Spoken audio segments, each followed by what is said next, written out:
Welcome to Azure Infinitum Podcast, episode 29.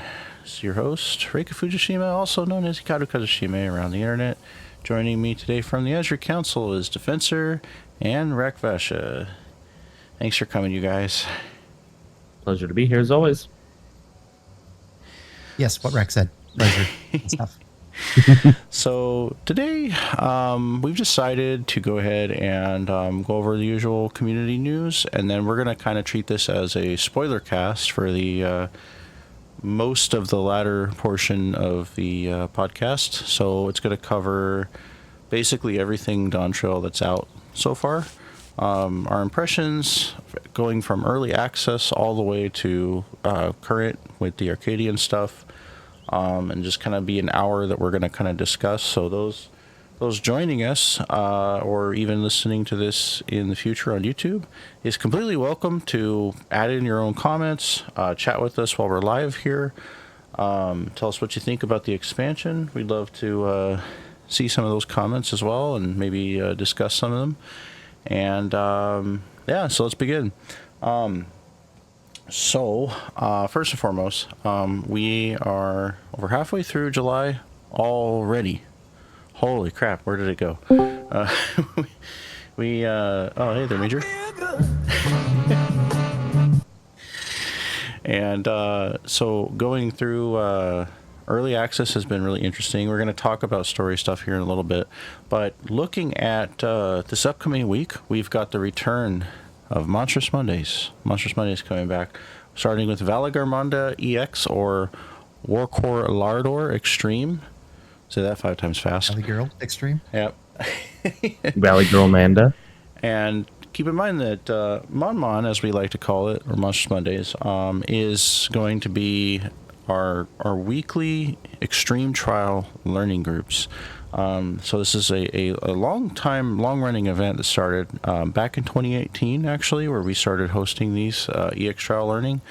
And we're really excited to see people that not only would like to learn the first EX, starting with the first EX of Dawn Trail, but would also like to, those who'd like to come and help and kind of like lend, their aid if they've already experienced it or maybe even cleared EX1. Would be nice to have that firepower as well behind helping attendees like learn the fights and just kind of get to that point where we have more and more people who are attending that know these things and can not feel like they're being pressured. Kind of feel like our events are very open invite, no pressure to attend. But if you come, we'd love to help teach you the fight and even try to get those clear attempts in once we have, a good amount of knowledge amongst attendees and we're kind of feeling it. We're like, yeah, this isn't so bad. And it's actually really not so bad once you get the hang of it. For you two here, what are your guys' impressions of the content? Like just speaking so far with the trials. Well, as you can see, I have ran them both extensively. You got your wings. Look at that. Yeah, got them both. Very nice. Yeah, like all extremes when they first come out, because we're at that gear level recommended for it. It is hard at first. You pretty much have to experience the content. Once you see the stuff, it's pretty much just learning the dance. And that's he bribed the RNG gods really well for those. Yeah. Not the second one. That took me nearly 69 tries just to get the wings. Whoo, boy. But anyways, because really this expansion, or at least these two extremes, is definitely see the mechanics, learn the dance, recognize where the safe spots are. The second one will be a lot harder to recognize some of the safe spots just because of how much stuff overlaps. But Valley Girl or Valgaranda is very definitely a good starting point because it'll be harder for healers than anybody else. Yeah, definitely seems that way. So the wings, those are the mount reward for the EX Trials of Dawntrail. So we had, the ponies of Arummerborn, the birds of Heavensward, the dogs of Stormblood, the Gwibbers of Shadowbringers, and the lynxes of Endwalker. Now we see that, instead of a creature, it's like these floating wings that we get. A lot of people have been wanting wings for a long time, and it looks like they're here to give us a kind of an assortment of them. And they're very different from each other, which is cool. Like, the ones you're wearing right now, those are themed like Valagarmanda. And the other one is themed for the Everkeep Extreme Boss, which we're going to talk more spoilers later. So that's really awesome. Did you say 69 tries to get that second one? Well, let's see. Is that what you said? Let me open my inventory. So your stream didn't update to the podcast, by the way? Oh, it keeps saying, so- it says Destiny 2 on it, doesn't it? All right, so Thank I you. have Let me fix that. I have 59 totems, and I bought 2 accessories. So yeah, 69 tries. Wow. And I've seen the wings drop a lot more than other people have, but my rolls sucked until that final one. So they can definitely be a random drop, but Yeah, they're very random because what was I farming it like for 3 days major? 3 or 4? I see Johnny's here And- with this. Some farm groups I would see no drops in like 6 runs. But like my last farm group yesterday, we saw 3 drops in 5 runs. Ah, okay. It's definitely random.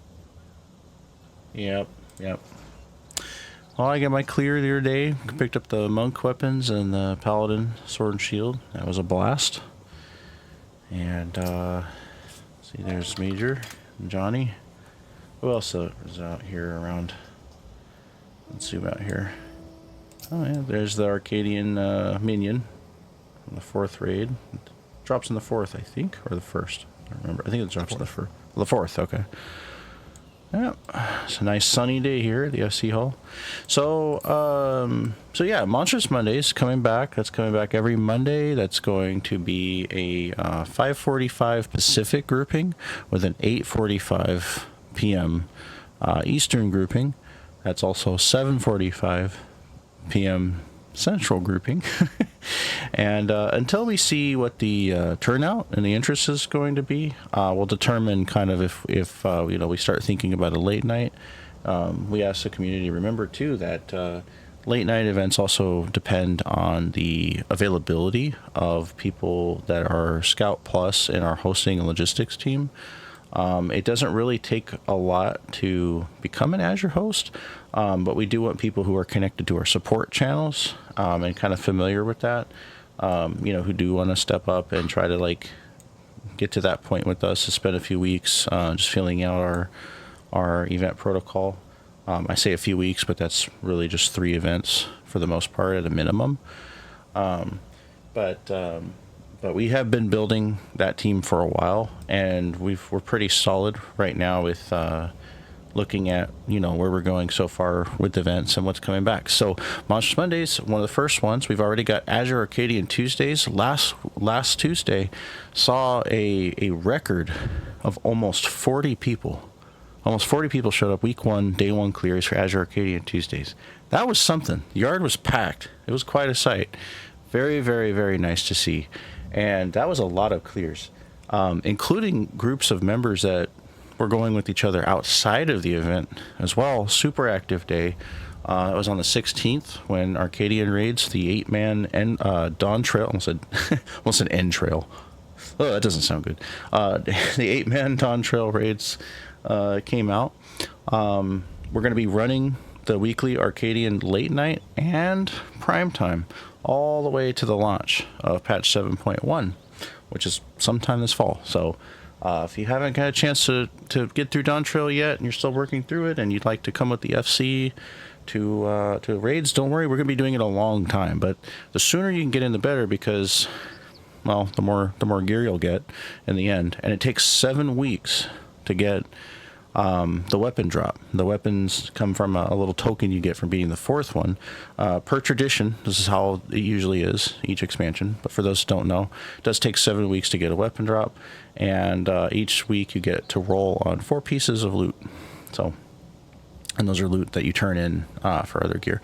So Azure Arcadian Tuesdays, Monstrous Mondays, that's 2 events in our schedule back. The next one, Treasure Thursdays and Friday Night Treasure Fights, coming towards the end of the month.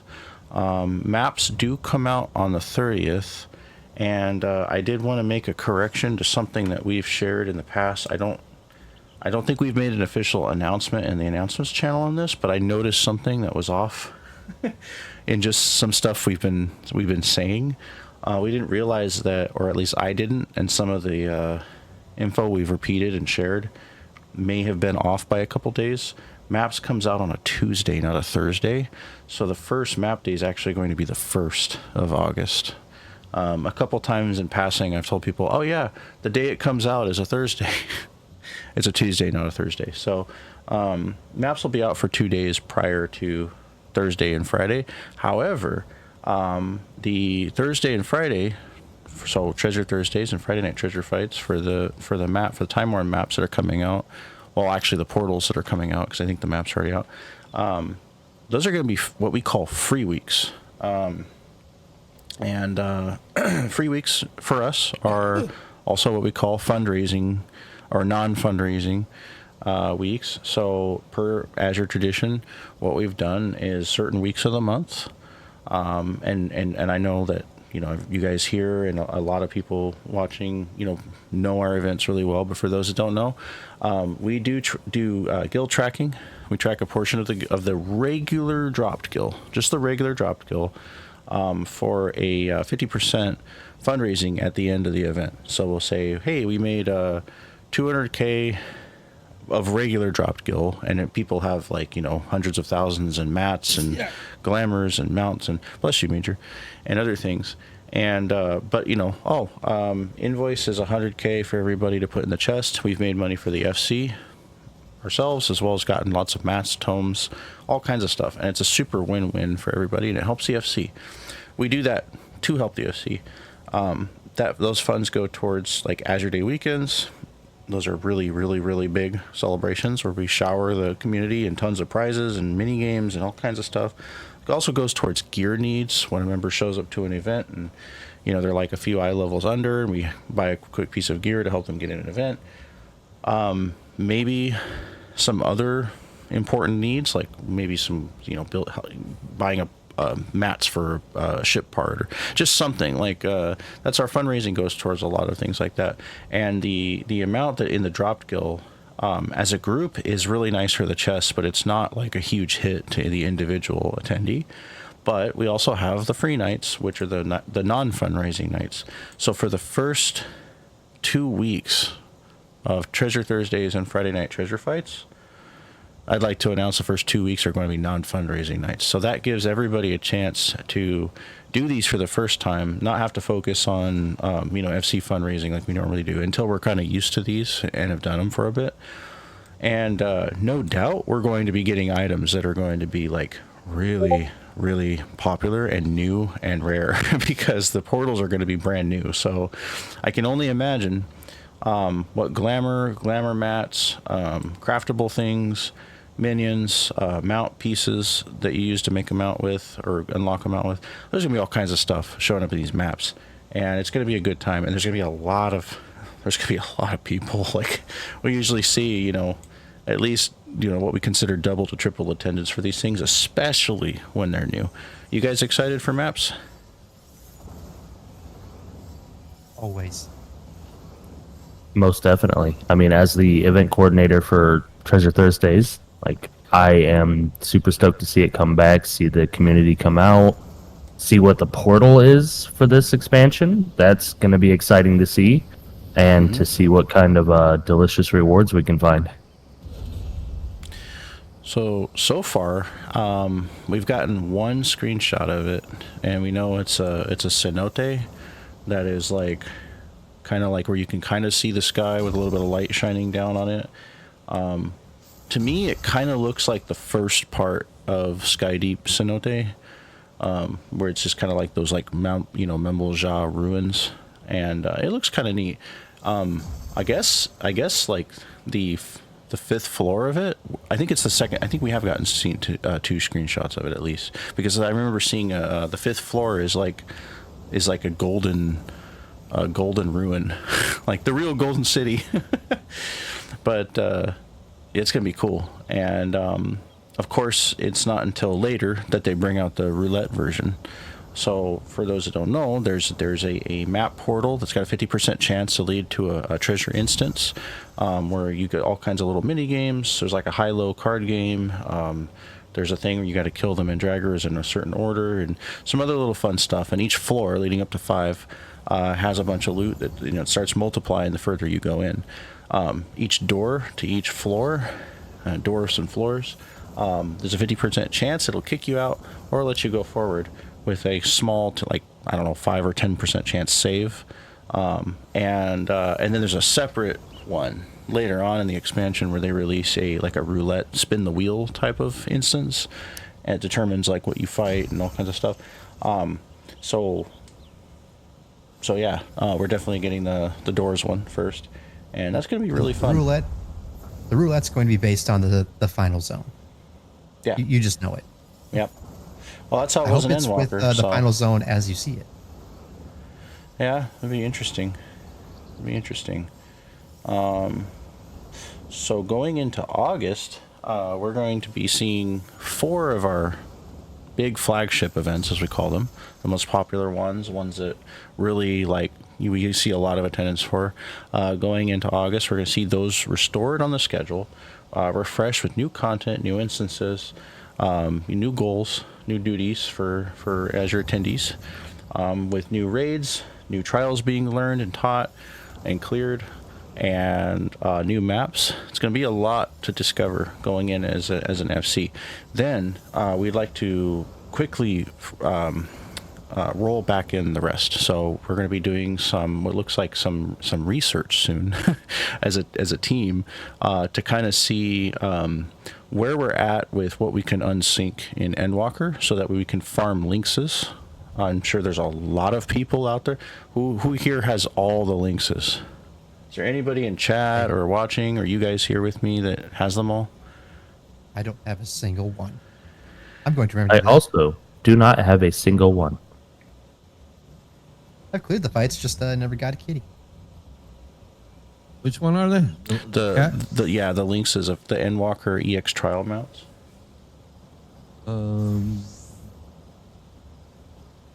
So if you get them all, you get that Bahamut holding a couch.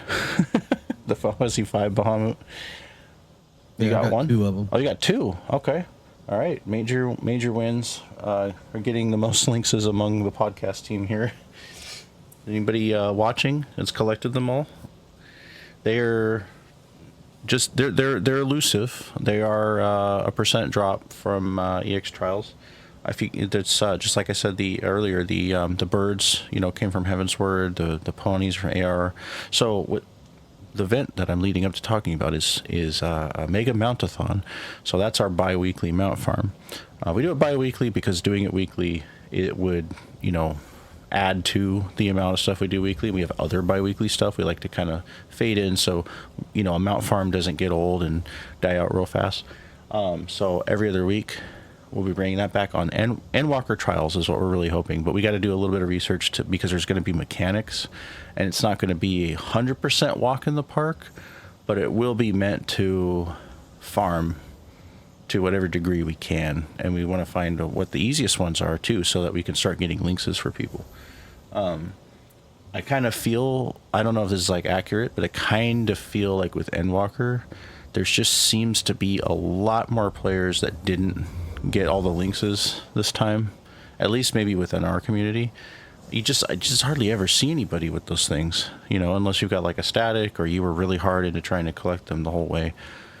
But I mean, the Defensor here has already got 2 of the wings.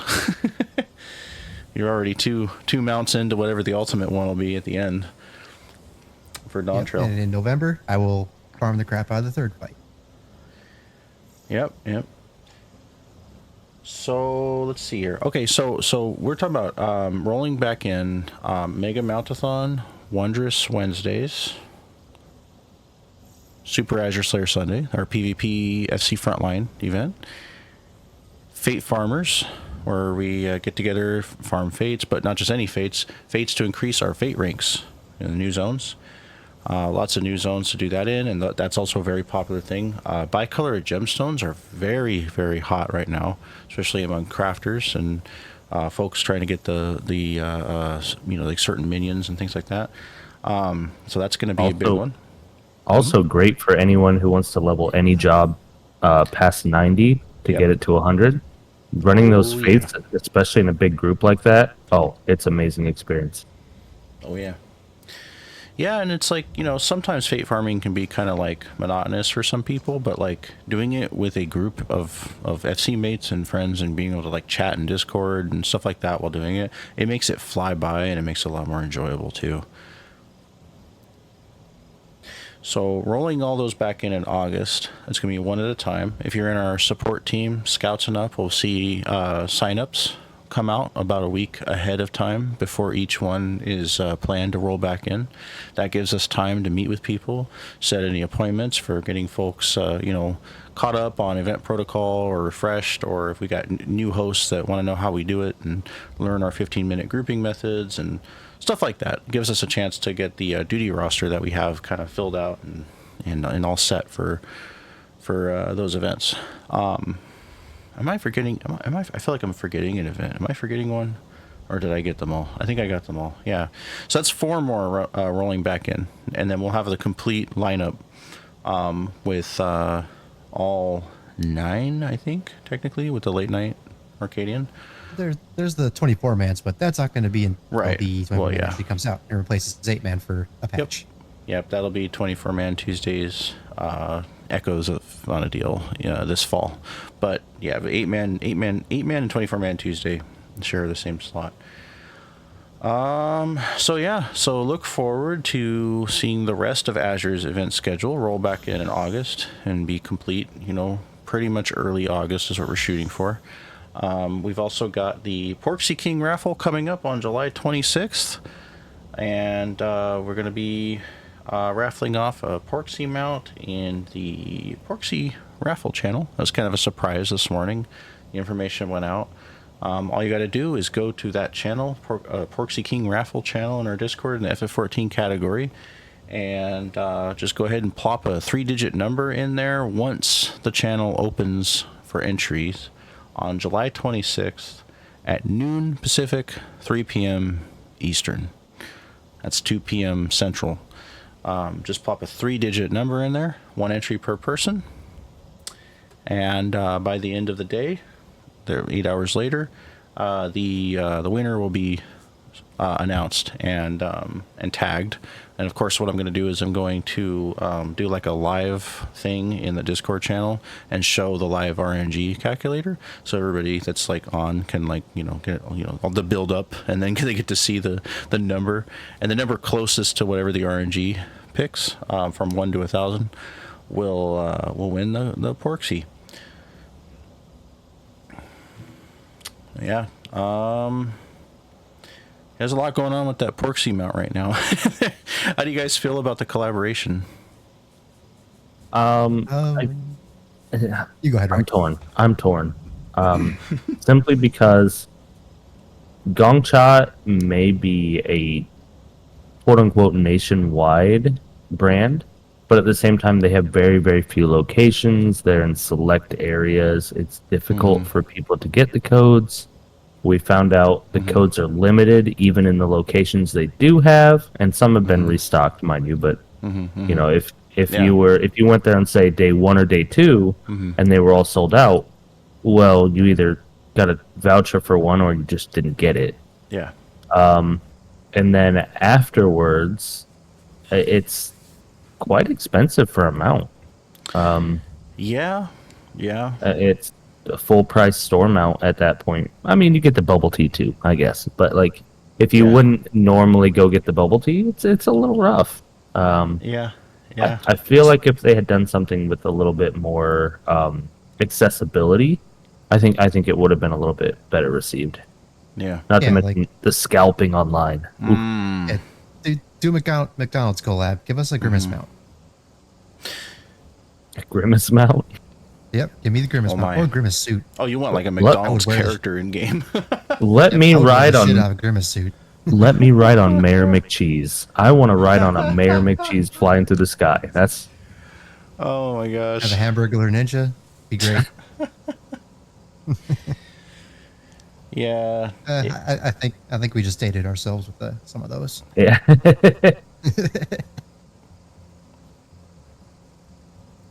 But yeah, I'm pretty much in the same boat as Rack, where it's because I looked up Gongcha. Apparently, there's one in Minneapolis, which isn't that far from me, but they don't advertise it on their site, so I'm pretty sure they won't have codes.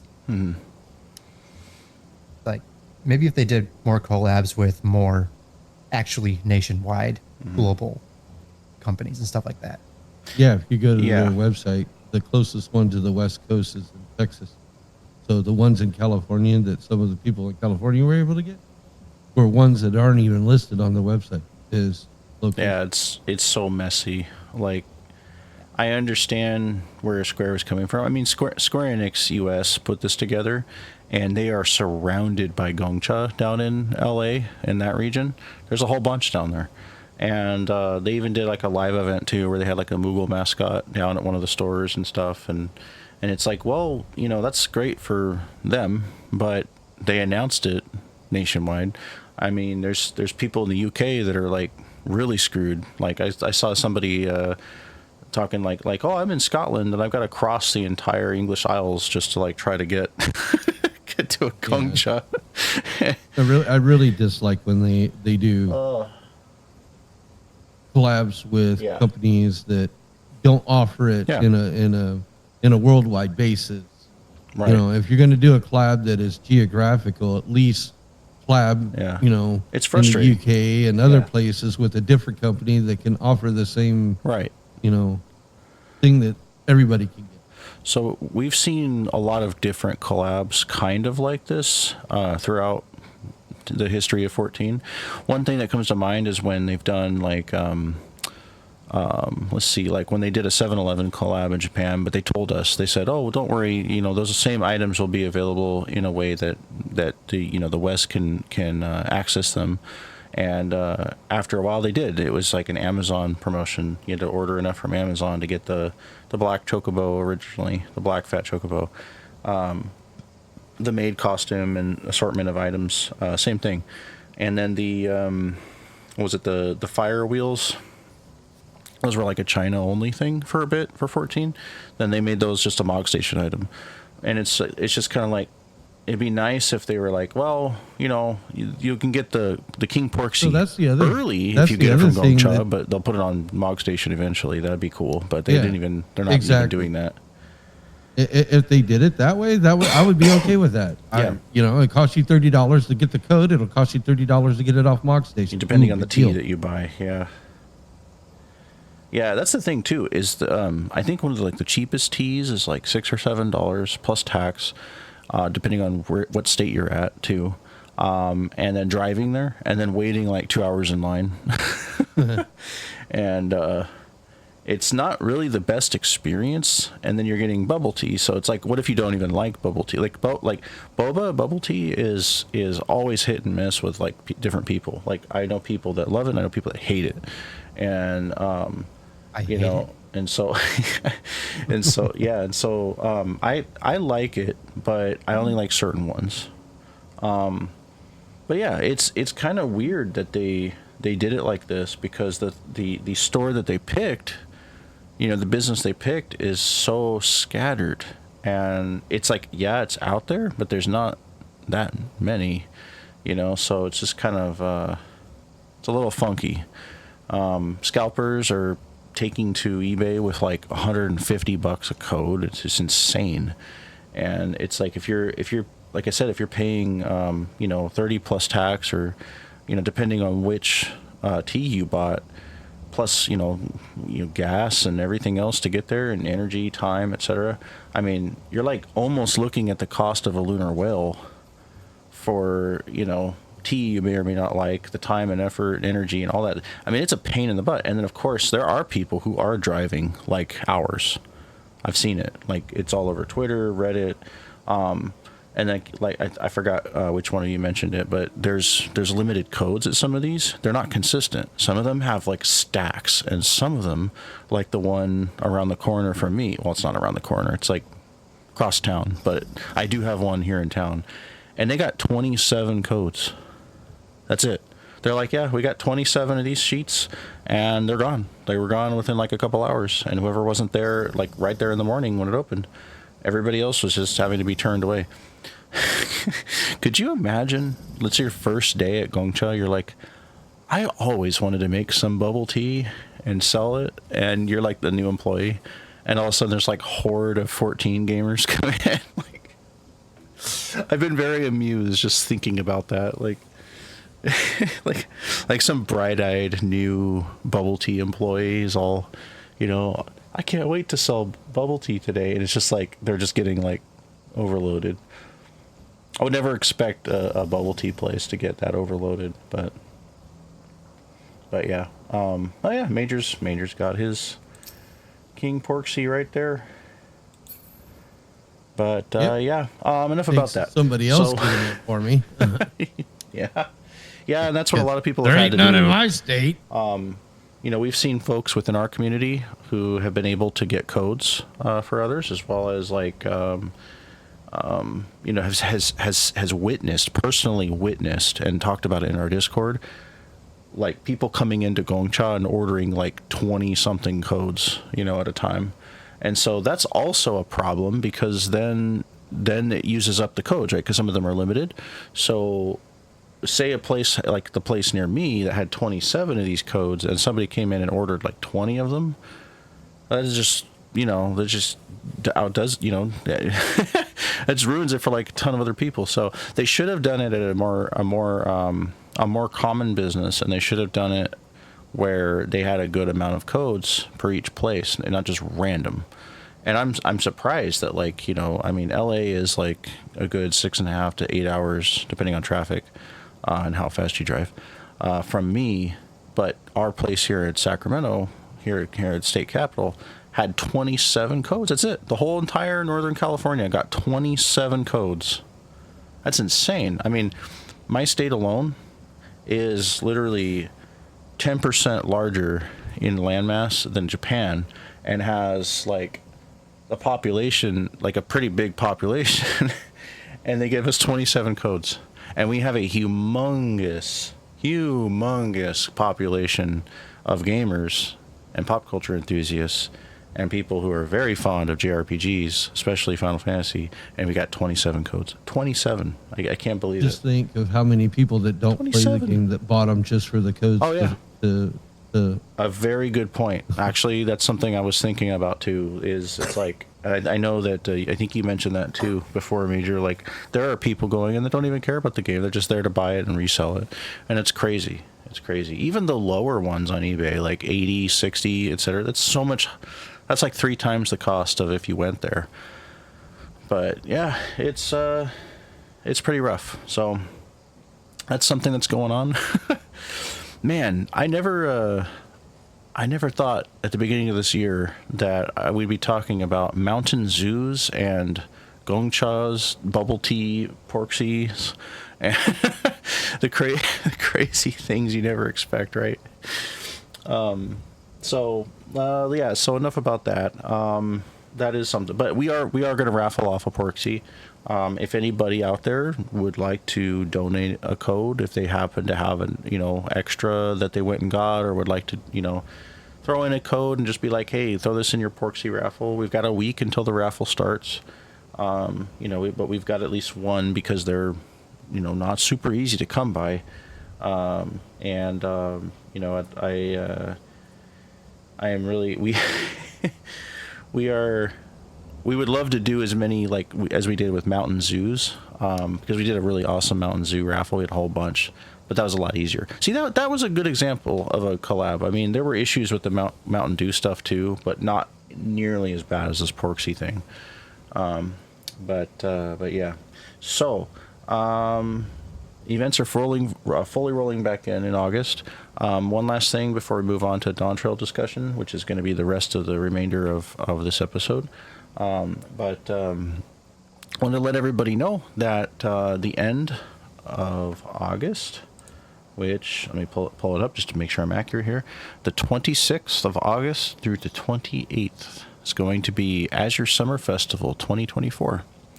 What is Summer Festival, you ask? Well, it is our 3-day mega mid-year celebration of the community of Azure Infinitum. And since it's in the summer, we call it Summerfest. It is a Azure Day weekend style event, which means that it is a back-to-back, hourly, hour-by-hour mashup of all of our biggest and most popular and crazy social events. So our social events, they're not exactly like content. I mean, some of them uses game content, but most of them are things like glamour shows. You know, the fun stuff, the social fun stuff that we get to do and give out prizes for. Doesn't exactly focus on like raids and stuff like other weekly events do. So glamour shows, our FC parade. It's a lot of fun. Get together, parade, stop at various stops along the way, do flash raffles. We get, people don't get the opportunity to really see like a community parade. We're proud of our community. We're very proud of our community. This is this is our special place where we log into each day. We enjoy each other's company. We build camaraderie, friendships, and things like that. There's absolutely nothing wrong or weird about loving your community and wanting to get involved and show that pride and have some fun with it. And the screenshots are awesome. I mean, how often are you just kind of like hanging out in town and you see like, a strong community going by and marching and doing raffles and having a good time and taking screenshots together. I mean, that's what we kind of like to put together during these things, stuff like that. Riddle races, other game shows, contests, prizes galore. We usually give out about 200 prizes over the weekend. There will be, what are some other stuff that we do during those? There's kind of a long list, but we've done stuff like maze races. We've made mazes out of mansions before. We have put together all kinds of like game shows, like I said. It's going to be a lot of fun. Also, the PvP tournament will return. The Infinitum Championship is currently vacant, which is a 1v1 championship tournament series that we do. So a brand new tournament series is starting here at Summerfest with Azure Grand Duel Tournament 25, the 25th fully bracketed live duel tournament. So those that like to watch it can actually see it at the Dueling Circle once the time and date is announced for it during Summerfest, sometime during the 26th to 28th. Usually it's traditional for us to put it on the Sunday, like an earlier primetime Sunday thing. So that will most likely be on the 28th. But like I said, we got to, finish fleshing out the schedule first. But it will be a fully bracketed 1v1 tournament. Audience is welcome. And even if you're not too sure about PvP, come along and enter, have some fun. You never know who might come out on top. Victor is going to get a pot of gil, usually in the millions, and the championship title for winning the tournament. Champion is a rank in our free company that the permissions kind of like adjust or fit to whatever your community rank is. So championship member, championship scout, etc. And it's kind of just a fun way to recognize our PvP champions. And and then we have the champion defend their title at the next one, and it also determines their prize and how the pot that they win and stuff. It's pretty cool. We've been doing this for a long time. I think we started the tournament back in 2016 was the first one. Did you just Fantasia live during the podcast? You did. Yes. Rack is now a Viera. Look at that. So did you get your fill of Femgar, or what's up? Yeah, I see. I've been looking at. Let's talk about this about Dawn Trail real quick. I'm gonna sidetrack this whole podcast. I do not like female Hrothgar glams. There are so few glams that actually fit the female Hrothgar. And I understand it's new, people are still feeling things out. I gave it from early access till now to allow new glams to come out, the glamour collection to fill up, and for me to try different things. And none of them really fit. Heavy armor is about the only thing that actually looks good on a female Hrothgar, in my opinion, and it's just it's not there yet. So Okay. I feel like the already the races that were already in the game before Dawn Trail are just more fleshed out, and they just have better glam choices currently. And I'm a glam man. I mean, it is very new, so we'll see. I waited for 8 pages on the glamour collection for something I liked, and I didn't see anything. Well, that's pretty cool. I like the that you kind of keep a similar aesthetic with your like your pink highlights and color scheme. It actually looks pretty good. It's very balanced. I am unchanging. So more information about Summer Festival will come out as we head into August, as well as announcements for each individual event as they roll back in our schedule, just so our members know. Now, for the remainder of the podcast episode, we are going to be in spoiler cast mode. So this is your spoiler warning. Spoiler warning.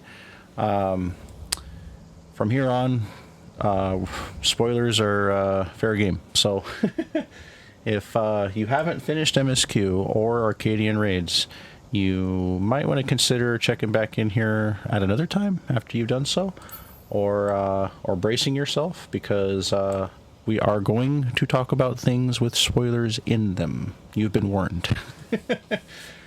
I saw one person leave. Okay, so let's start first with first impressions of Dawn Trail and not go too far, like to the end of it and Arcadian and stuff like that. Let's start with first impressions of the first half of the story. I know that I know that it's very divisive. I know it's really controversial right now. I think for the most part, I'm gonna share my thoughts real quick, my initial thoughts, and then I'm gonna hear from you guys. But I know that there's kind of this effect. The effect that I've seen most widespread is people get through like the first half and they're like, I don't know about this. I just saved the universe on a cosmic scale, and now I'm dealing with these tribes and forest people and birds and some other stuff going on. And it's like, I don't know what's going on here. It's kind of meh. I don't really know Wilklamot that well. Does she really deserve my my help? And it just kind of it's like, this feels weird, it's like it's not at that cosmic scale like it was, and it just kind of feels off. And then some people are saying it's disjointed because you go from that I don't know, very like rural tribal Amazonian forest type exploration thing to super high tech stuff later on, even though there's a very good reason for it, and it's all totally explained in the narrative. But people are still kind of feeling that way. And then I've noticed that as people have kind of and this is only a percentage, this isn't everybody, but I have noticed a larger percentage that's kind of stewed on what we've got so far. And they've kind of gone back and are like, okay, yeah, it's growing on me. They're like, yeah, it's growing on me. It's setting up the next 10 years. I can see how this is going to lead to new things and why it was necessary. And so I've seen some things going around online where people are starting to kind of apologize for their initial reactions. My initial reaction was kind of I don't know how I feel about this, and Wuklamot's kind of getting annoying. Not for any one particular reason. I couldn't put my finger on it. I was updating on Twitter, and I was like, there's something about this where it's go to one place, meet a new tribe, learn about them extensively, sitting through hours of cutscenes talking about their lore, which is understandable. The world building has to be pretty intense for going to a new continent. And then have Bakul Jaja come in and be really annoying and unlikable. And then just kind of like, go to the next thing and have the same thing happen. And I'm like, it's just like one, it's repeating each time you go to a new zone. And then I started realizing later why that journey was necessary for the rest to happen. And then I kind of backtracked and I'm like, okay, actually, I see. They're taking this in kind of a bold direction where they set up the initial, and then you learn about Tyrol, and then everything we knew Dawntrail to be, the Tyrol exploration and helping Wuk-Lamat, turns into something wild that goes deep into franchise lore and takes us into the future for what's possible with 14 and the rest of Final Fantasy to come. So that's something I'll talk about more extensively maybe towards the end. But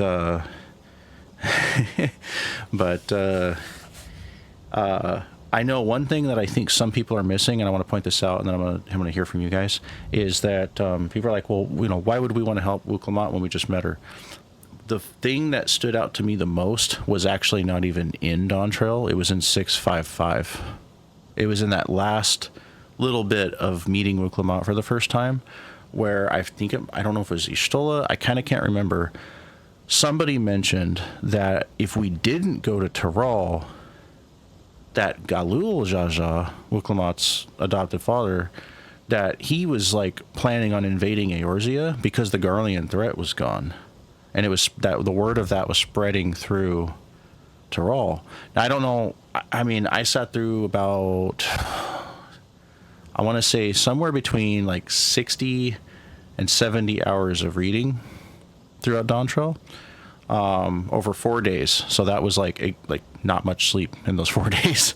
But I didn't see much within the actual expansion that was talking about him wanting to invade. But basically what we did was we saved Eorzea by just going there and being cool with everybody, because they weren't hostile. They were, they were friendly. You get there immediately, you're blasted with jazz in the face. Like everything's like upbeat, and you've got like lion people and lizards like living in harmony, and everything's cool. But you find out that Galul Jaja united them all, and they were all warring before that. And you've got the Shaloni people, and they're all cool too. And yeah, and then after the whole Rite of Succession thing, everything seems hunky dory until the latter part, and that's a wild fever dream. And so yeah, give me your guys' thoughts on the story so far. So going back to your Wuk-Lamat real quick, I'm gonna let you go after that, Defensor. I think the reason why she was annoying for you, and the reason why I also found her annoying starting out, was the level of naivety. Yeah, she's very, very naive, and in every single scenario, she goes into it thinking she knows everything, realizing she doesn't. It's very childlike and reminiscent of someone who has lived kind of in that palatial ignorance and is now learning about the world. Which, when you're the one who's learning, great, it feels great. But when you're watching someone else learn and it's kind of being narrated to you, it's kind of awkward. And yeah, it was a little awkward. Like, I understand it now, but it was awkward. Yeah, I think that's kind of why it turned a lot of people off. It's just kind of, I don't know, it feels weird. Yeah. But on to you, Defensor. All right. Well, first off, I am one of the minority in Final Fantasy Online. I play in English. I will always play in English. I will never do anything else because, it's my language, and I like to see what's going on screen instead of looking down and reading. Same. So I loved every bit of the story, because the first half is our happy-go-lucky summer vacation storyline. And then, like Reika alluded to, it's a Final Fantasy game. It does not always go that way, but for the whole Rite of Succession, I like the world building. like many other people, I found Woke Llama to be very annoying. Mostly because her English voice actor seems like she was phoning it in on quite a few of the more intense scenes. It's like the way she says certain characters' names, the way she yells. It's like she doesn't even yell when she's supposed to be yelling. Like Gaia Okay. from the Eden series was better at yelling. Interesting. But I liked seeing all the new zones, learning all of this new lore of a place that we've heard of through like side content throughout the game, but I've never actually experienced firsthand. And overall, like for the start of a new, probably 10-year saga, it's great. Like, Okay. because I didn't compare. It's hard not to compare it to like Endwalker, Shadowbringers. So I just compared it to A Realm Reborn because Okay. A Realm Reborn was the start of That's that fair. story. Yeah. Dawn Okay. Trail is the start of this new story, Indeed. and that is my take on the first half. The end. It's pretty amazing that they were able to start a new narrative. I mean, of course, there's connections to the previous arc. I mean, I'm gonna call out the elephant in the lore room here, is the fact that something's going on with or something has to do with something related to Azum. That's the shared soul that we have with the ancient Azum, because we clearly see the symbol that's on the Azum stone is on top of the key, that goblet looking holy grail like item that connects the worlds, and that's probably going to be the plot device for, I mean, who knows with Square? It could be resolved next patch, right? But it could also be the thing that has us like, kind of, what it's giving me, I'm going to say it outright, it's giving me vibes that we're going to start exploring all the reflections, and there's going to be this like the thing that makes the next 10 years exciting is which FF are we going to see affected by what world revisit? That's what it feels like now, because they clearly, they've hinted at things before, not to go into 2 more hours of lore, but they have hinted at a lot of different games and used 14 as that interconnected, like, great connector in the series that has kind of like fleshed out plot holes. We got closure to the Final Fantasy Tactics and Ivalice games through the whole Ivalice writing in this game between Bajra storyline as well as the Return to Ivalice raids from Stormblood. And we've gotten a number of, I could just sit here and name them all day, but that would take forever. But we've got a number of things that have touched base on the other FFs and been that great connector. And, for years I've been talking about what I call deep lore and how everything's connected, and it's been very clear through Japanese source materials and other things. If you play all the games, you'll know. But 14 is doing its job, is really starting to like come into that, that champion of connectivity, like being that source where FF finally says, okay, we couldn't do a Hyrule Historia like we did for, like people did for Zelda, to connect it all, but we did make this awesome game that has its own story and also connects everything else, because there's no way in heck that anybody can argue Alexandria was not Alexandria from 9. Like, that literally is Alexandria. You can't argue that. It's not some like clone world that just happens to be called Alexandria. It literally is Alexandria. And it's awesome because, like, I've been waiting to talk about this too. They took a major FF, not just like a spin-off or part of another game or anything. They took a major location from Final Fantasy IX and affected that world's history. So from now on, like, this is like, that whole game has been established with its lore and its game since the 90s, like 1999. For all these years, that's been established. Now, you play Final Fantasy IX, you know what happens to Alexandria in the future if you play 14. You're like, yeah, those people are screwed later on. When you play that game, like, you can't help but think about that now. So they affected Final Fantasy franchise history with Dawn Trail. It's incredible. Absolutely incredible. I felt like that was genius. So Square pulled a fast one on us because they go, welcome to Tyrol, welcome to this like Indiana Jones adventure, and then all of a sudden, bam, the Matrix, like, you're like, we're gonna like, take you out of the norm and surprise you, making you think you're going on this like Jungle Cruise, and then all of a sudden, like, FF franchise lore is happening, and the Garnet's successor, Sphene, which I'd like to point out that Garnet is a stone and Sphene is a stone. If you hadn't learned that from crafting or accessories in 14, that's literally the reason why in one of the last live letters before Dawntrail, they wouldn't give out her name. They showed her character, they wouldn't give out her name. They said her name is a spoiler. And I was like, okay, a lot of people online were theorizing that Sphene's name or who she was actually like one of the other Ashians that we haven't seen yet, because there's still a couple out there. And one of her accessories looks like an upside down version of one of the symbols of one of the Ashians we haven't seen yet.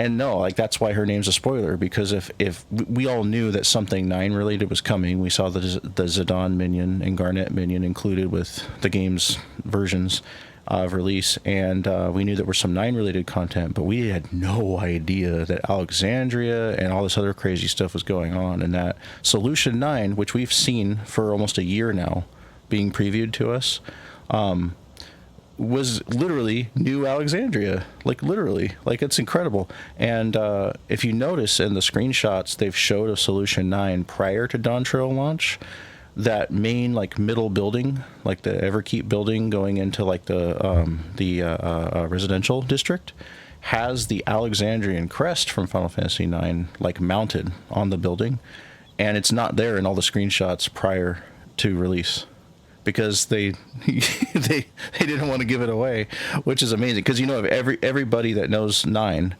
would have seen that crest on the building and known immediately that was Alexandria. But yeah, it's like, it's just surreal to me, because we've been saying Solution 9 for like a year now, since the first Fan Fest, and they showed the pictures and said, yeah, this is some special place, we can't tell you what it is, but it looks cool, it's all futuristic. It's new Alexandria. It's crazy.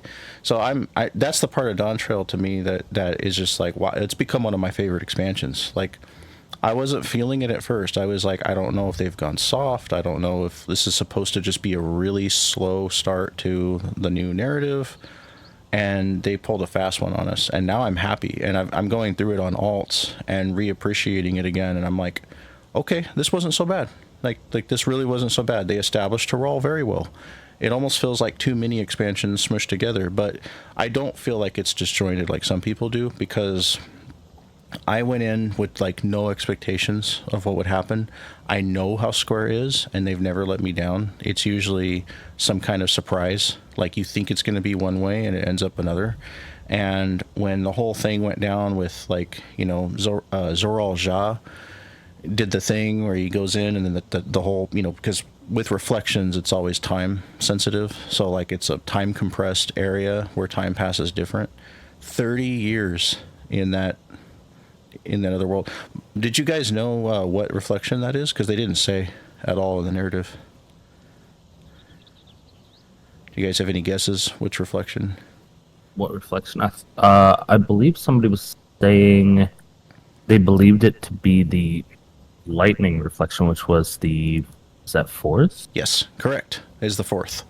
So when you go to Living Memory, you're actually in the 4th, because they described how Living Memory was the top of Everkeep, and it got cut off by the bubble, and that's literally the 4th. So you're actually in the 4th when you're in Everkeep. But when you're inside the bubble in Heritage Found and Solution 9 and all that, when you're in Everkeep, the rest of it, and the outside areas, when you're in Yasulani, which is actually part of the source fused with that portion of the 4th, it's just a fusion of it. So where Alexandria is on the other side of that wall in Heritage Found, that's old Alexandria. On the map it says Archaeo or Alexandria. Archaeo is an old word for old. So old Alexandria is truly the buildings, but they're part of that dimensional shift. So basically, like, if we imagine prior to the bubble being there, they had already built Everkeep and all of that, and that was all established there with Living Memory on top of it, at the very, very top of the Everkeep. And with the buildings there, the ruins and everything. But all that architecture and everything reality shifted into the bubble that formed there in the source. So my predictions going into Dawn Trail all came true, except for the fact that I thought that little gate that we found in Sky Deep Cenote, I thought that was like a Stargate type thing to either another star in the physical universe that the source is in, or a Stargate to like a reflection. And I was basically right that it was a Stargate to a reflection, but I never had it on my bingo card that they were going to fuse part of the fourth with the source. And that within that little bubble, 30 years had passed. That's insane. But my biggest question now is, who did Zoral Ja mate with? Do you guys wonder that too? Like, he has a son, but how did he? There's no Mamul in the fourth, as far as we know. I'm gonna say some kind of Alexandrian cloning technology. That's what I thought. Tube baby. Yeah. Or it would have had to been baby. somebody from Thule who got trapped in the bubble. Oh yeah, that's right. Yeah, because part of Yasolani, which is Aaronville's home. That's like it's called Heritage Found, but it's really Yasolani. So it would have been called that if this whole Alexandrian thing didn't happen. But Yasolani did have people from Taral, because the people there in that area were like, yeah, the Tarali that were here who got trapped in the bubble with us, they've been here for 30 years, and so some of their culture has kind of been shared around, and we've allowed them to kind of like keep their ways and things like that. That was kind of interesting, and you see them kind of adapting to using a little bit of the electrope stuff, which is a really interesting concept, by the way. So I'm super excited, because just because Dawn Trail is here and we've seen the story doesn't mean that we still don't have. I mean, there could be other places within Solution 9 coming, dungeons. There could be, hey, look, there's Spectral over there. There could be a lot. I mean, the dungeons and the trials that are coming are going to be insane, and I cannot wait for what's coming.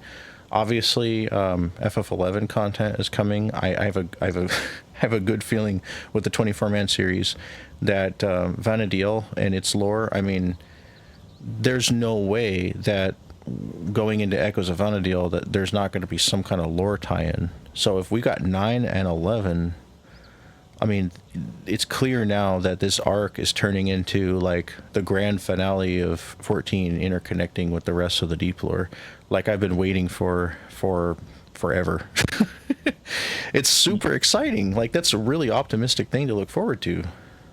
Yep. And you and I have speculated for quite some time that Final Fantasy XI is one of the reflections, even though they've said, no, it's not a reflection. No, it has nothing to do It would make with a lot 14. of sense. Yeah. It hasn't. Yeah. And so we've talked about it, and we've said, you know what? There's no way it wouldn't be a reflection. And then once we saw the new raids, the Echoes of Vana'diel raids coming in, we're like, it's confirmed. Like, this has to be a reflection of some sort, and otherwise there's no tie-in.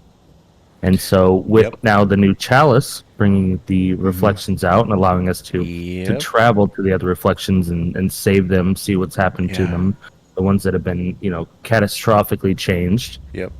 It gives us the ability to open that door to, oh, this is Vana'diel. This is why you're at the raid, because you're going to this this different reflection for X thing in X patch, or it could even lead into the next expansion being It could a part of that reflection, or a part of anything's multiple possible. reflections.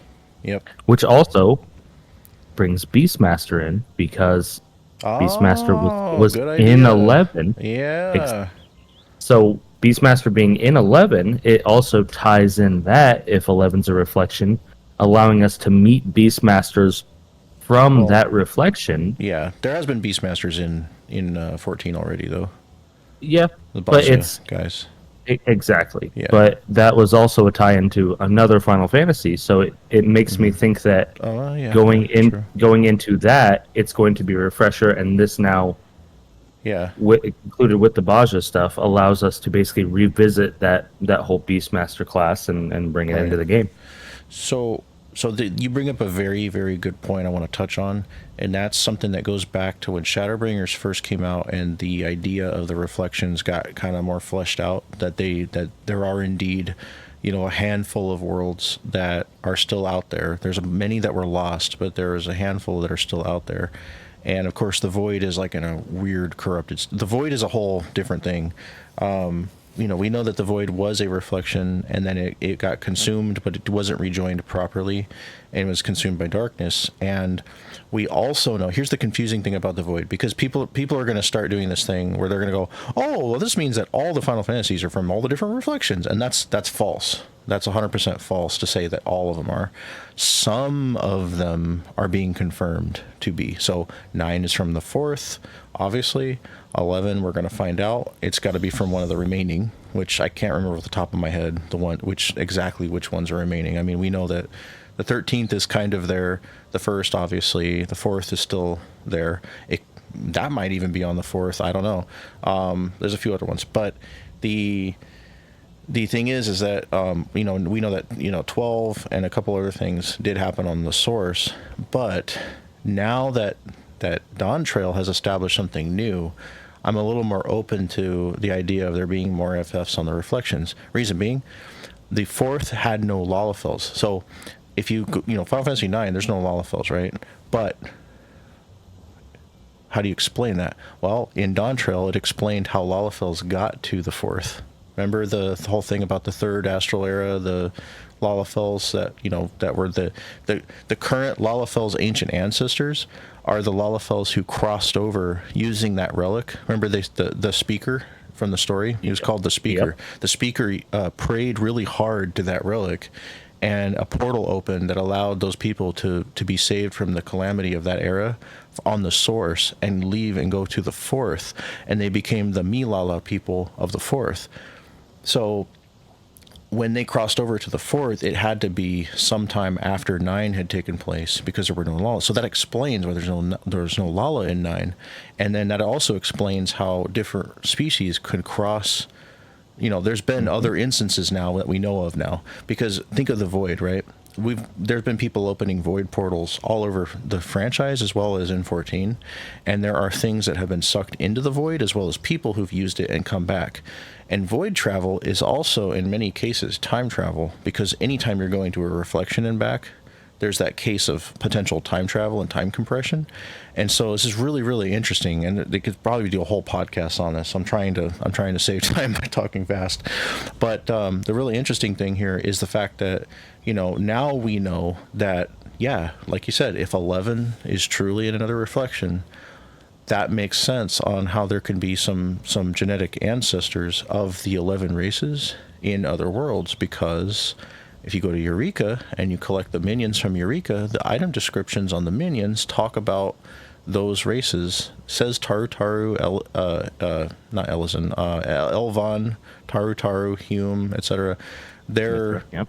Yeah, Mithra. Yep. And they are like distant relatives. I think it says on the item. It says something like that on the item description, or the minion description. One of the two. It says like distant relatives of the Lalafell, distant relatives of the Mikote, and now it makes sense. In the past, I was like, it's got to be some time before a calamity, I guess, in the source. Now it could actually be in a reflection, and maybe somehow people from 11, maybe they didn't have the key per se, but they did have some way of coming to the source to spread, I don't know, whatever. Maybe a Taru. It's a weird thought. It gets really weird, but like maybe a Taru like mated with a Hume and it made a Lalafell or something because they grew legs or something. Like they grew knees because they didn't have knees in 11. So I don't know, something like the Galka. The Galka somehow genetically mated to the point where Rogadin came about. I don't know which came first, but I do know that there's too many similarities in the different species from those worlds that that now could make a lot more sense, given that there is other sources of inner shard travel. Obviously, we've done it a few times. I don't like the idea that FF4 took place in the 13th, because there's a lot of other FF4 lore that is like really built into the source. So I think in the case of the Void stuff that we saw with the Contra Memoria War, which seemed to be its own thing, but the fact that, there's memories of Baron and other places from FF4 in the 13th, my personal opinion is that there are places from 4 that was sucked into the void, like Troya, and the fact that Baron was actually supposed to be built around the ruins of the Crystal Tower in Mordona originally, so that wouldn't exactly make sense for all of 4 to take place in the 13th. I feel like shards and fragments of different realities, or whatever you want to call it, has fallen into the void or has become part of the void. And given the fact that that Durante guy, who's like a, you know, the Golbez cosplayer dude, I think he was somehow a big fan, you know, that got involved in some kind of, like, you know, the lore of Baron and all that, and learned about the Lunarians and all. I don't know. Could have been in the 13th. I really don't know for sure. It's just there is some conflicting lore on that one, but things seem to be making sense with the rest, and I really like that. Also, the writing did kind of get funky in Late Endwalker, but I'm just gonna leave it there on that. But back to Dawn Trail. Connecting everything that way is really, really cool. I'm really excited to see where this key came from. I think it's Ozm related 100%. Ozm might not even be fully, like, dead, or it would actually be more cool if Ozm was gone, and because we are Ozm's, like, you know, fragmented soul or whatever. But remember, we know very little about Ozm, like very, very little. And we just know that Ozm was, like, you know, very friendly, traveled across the world, helping people with problems. Basically what the Warrior Light does. But it's going to be exciting. I know that. With the Arcadian raids, I thought that was interesting because they said that the fusion of the beast souls for them to use to fight with in the tournaments. Very interesting concept. Obviously, you know, they said that the Arcadian was closed because the using the monster souls that way was reserved for the military for a long time. Like Zeral Jah was like, nope, you guys can't use those for fun. You've got to use them for the military, which does kind of make sense, especially when your, you know, civilization is on the verge of collapse, and, you know, you're advanced, but you're also trying to survive. And now that all that's gone, they let them do it again. But they also said, did you guys catch that all the Arcadian fighters are only like 20 years or younger, because when they get older, it's too hard on their bodies, any older than 20, to keep doing that. So they're all like, you know, so that one like big buff dude from the 3rd raid, he's only like 20 or younger. Like, that's some Fists of the North Star crap right there. That kind of had me laughing. It's like I don't know if anybody watching or listening, or you guys here, have seen Fist of the North Star or Hokuto no Ken in Japanese, but it's like all these high schoolers in the apocalypse that are all like super buff and ripped, and like they all look like they're, like, you know, 30 years older than what they actually are. It's hilarious. But yeah, anyway, Arcadian story so far, interesting. I like the way it took a dark turn towards the end. Yeah. It sets it up for a lot of emotion going into what you think is kind of like a frivolous thing. You mean it's not going to be just a wrestling show?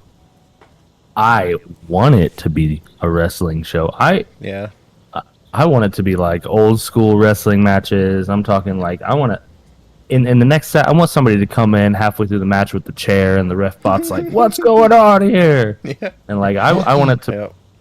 I want Hulk Hogan to just pop out and suplex somebody.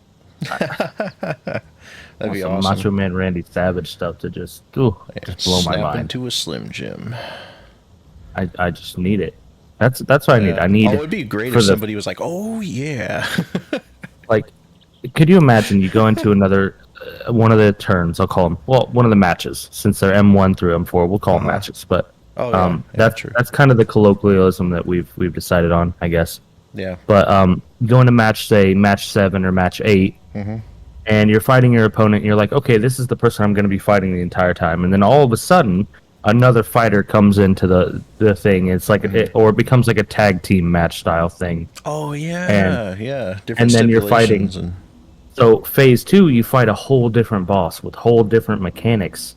Yeah. Same ring, but like all the mechanics change, or the mechanics have like added stuff on top of them because this person is now like tagging in and out with this other person, and it makes it into this big, huge like battle royale feeling kind of thing, where you're just like in a tag match against multiple opponents, and the mechanics get Yep. crazy because of that.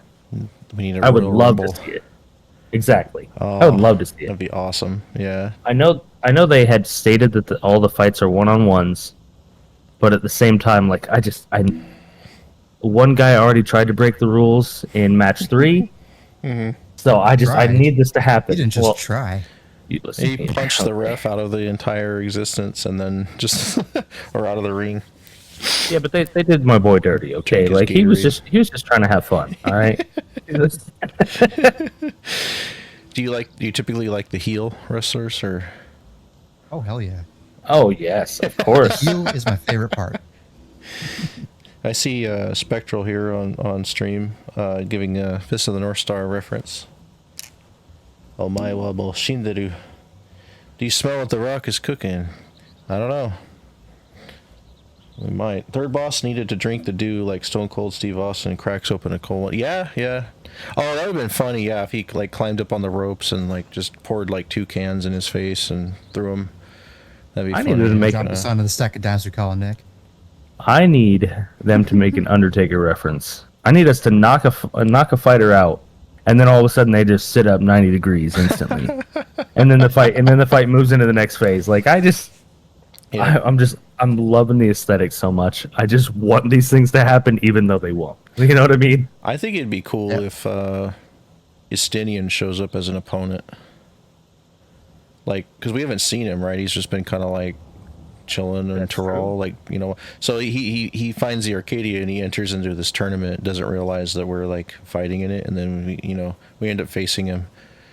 Or Well, he's hanging out with Matt Mercer and Shaloni. oh yeah, that's right. Wait, who? Matt Mercer. Pretty sure he voiced every single That's- English character in Shaloni. Oh, okay. Gotcha. Yeah. Yeah, so oh yeah, I did want to comment on what you were saying, Defensor, about the voices. So like I play in Japanese. I nothing against the English. It's just that the Japanese cast is a little bit more consistent. They don't change them as often as they do with the English one.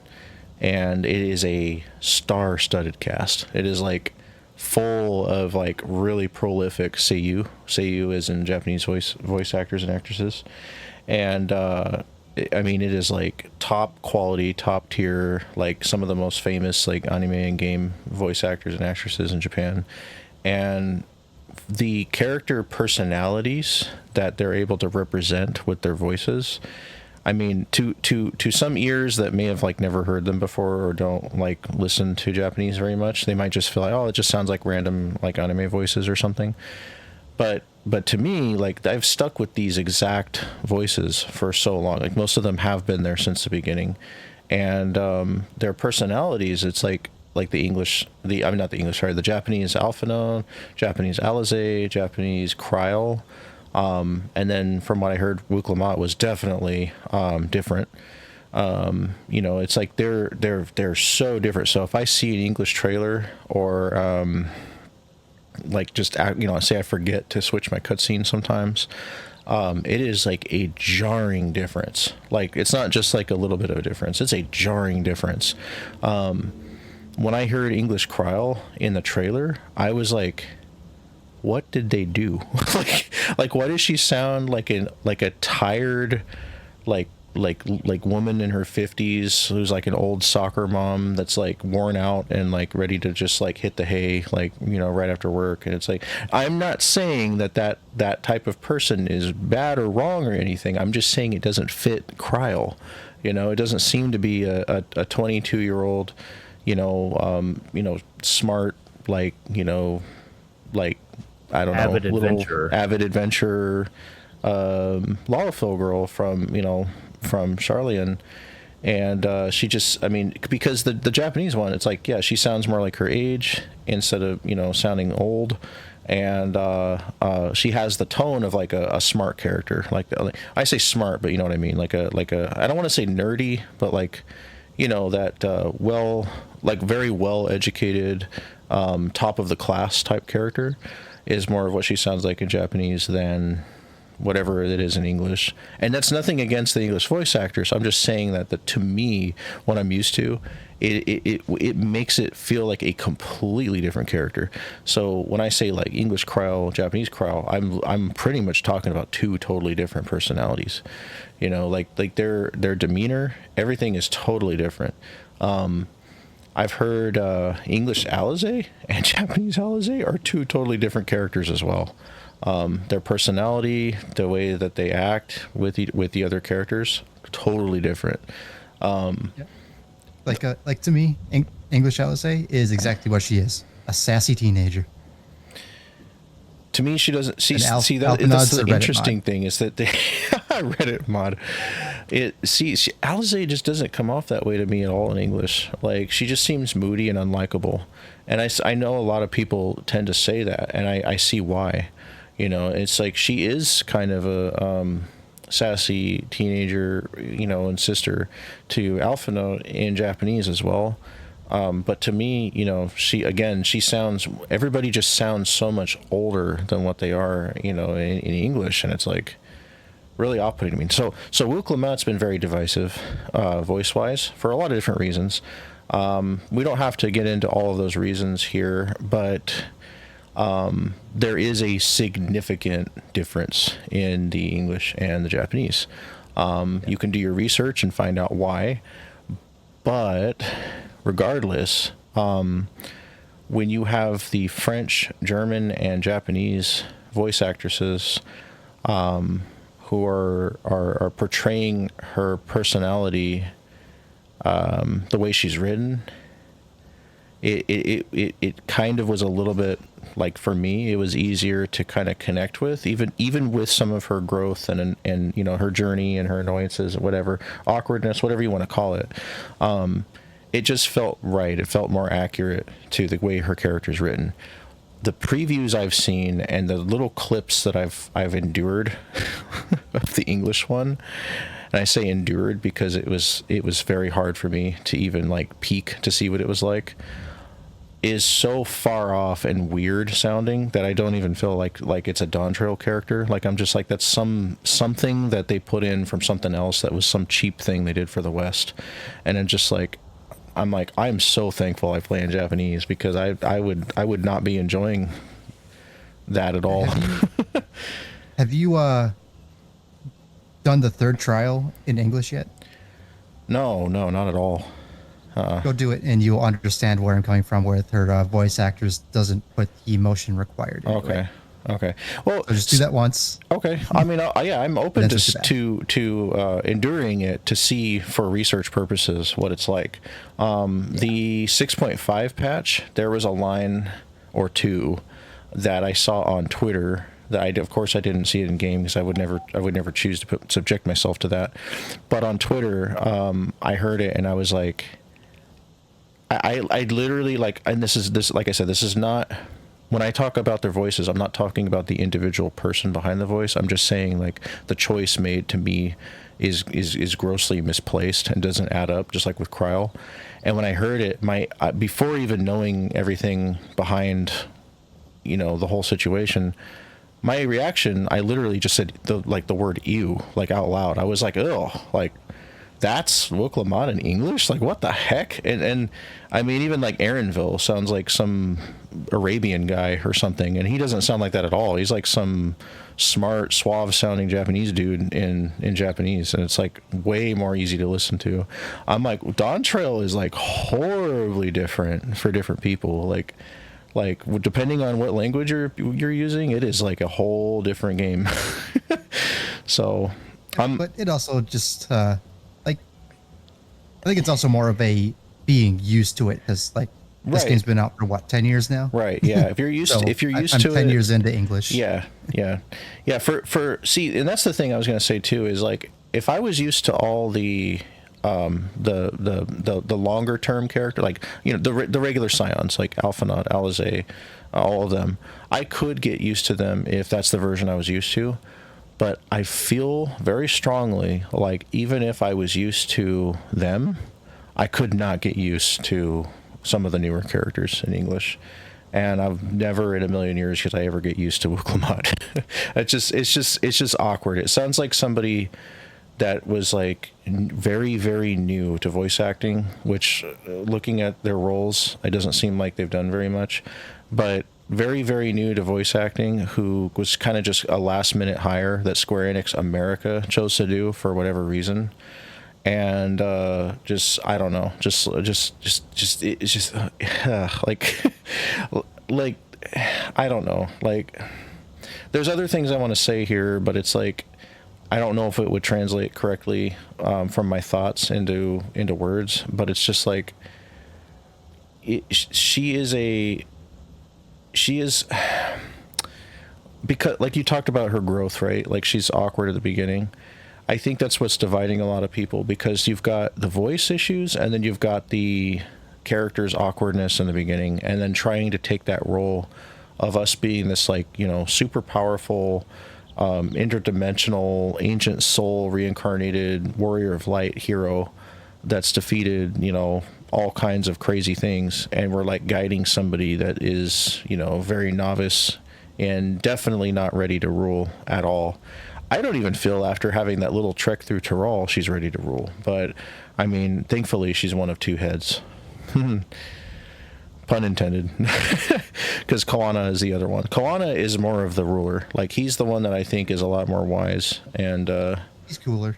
I like him more. And he's, I mean, I wish we could have kind of just journeyed with him, and if he could have been a little more happy-go-lucky, but not like just like, foolish and whatever. And that would have been fine. There's no need for Wuklamot in the story at all. And but Square Enix needs to replace the Machinist LB with what he does in that solo instance. Oh yeah, because that is much better than an orbital laser. Yeah, that was really cool. Yeah. So anybody's curious about the differences in voices, or more information on Wuklamot's voice actor, you definitely check out the the story online. Go to like Google, look it up, because there's the stuff they did with the English one. I mean, I'm not even talking about like Alphinaud and Alizé and stuff, but it's just they made some drastically different choices across the board. And and I don't even play in French and German, but from what I heard, it was like, I was like, okay, yeah, it fits the character. I'm not familiar with those languages that much, but it still fits the character. Even German, like, and not saying there's anything wrong with German, but German's usually like a lot more aggressive sounding, so, to us in the West. That's how it sounds a lot. And it's like, that was even fine to me. So I don't know. It could, it is personal preference at the end of the day. But it's just, there's reasons why this just felt awkward. It didn't hit right for some. And even if, the rest of the English is like fantastic, or fits, for those that are used to it for a long time, the new character, it's like Defensor was saying, the oomph in the emotion, feels flat. And that's exactly what I felt when I saw that 655 clip that I saw on Twitter of Wuklamot. Yeah, it's when she's trying to yell, it's like she just got done with strep throat. If Wuklamot had no voice acting at all, I'd probably still feel similar about the awkwardness of the character being so naive and weird at some points. But I do want to say the character grew on me. Like, I don't hate Wuklamot. I don't feel like Wuklamot ruined anything. I feel like she was kind of unnecessary, because like I said, it could have just been about Koana, but and they could have developed him a little more, I think. But other than that, it all fits together really well. I thought the endless concept was pretty crazy, and there were some times in Living Memory, I got people who saying like, yeah, Living Memory was, didn't hit as hard for some that it did for others. I kind of feel like if you've experienced loss in your life and you are just kind of like, at least in some form empathetic, you're going to feel something from that part of the story, at least something. And there was a couple parts that got me emotional. Yeah, I did the living memory, the quest line there with another person who was listening right now, and it made her cry at least twice. Yeah. Because they did good, especially with the last one. The last one was probably the worst. Which one? The first and last. Which part? Aaronville's mom was the last one. Yep. Mm-hmm. And the very first one, Nanika. Yep. Yep. That's what got me those too. Two stories. Nanika is what got me. Yeah, Nanika got me. I lost my mother Could have done in better with September. Carl's parents. The whole ice cream eating sound effects was horrible. Yeah. That's right. You're right. That was weird and kind of slow, and probably. Yeah, it's like I was watching an amateur porn.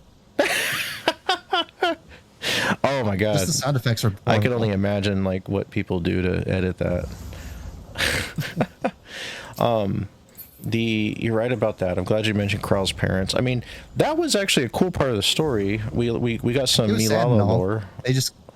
The ice cream thing wasn't needed. It established more stuff for the Lalas and the interdimensional Lalafels crossing over to the fourth and back and all that, but or crossing over to the fourth and all. Well, I guess they did come back because they brought Krile, yeah. It's crazy because with Kryle's lore too is that she's named after a different Kryle.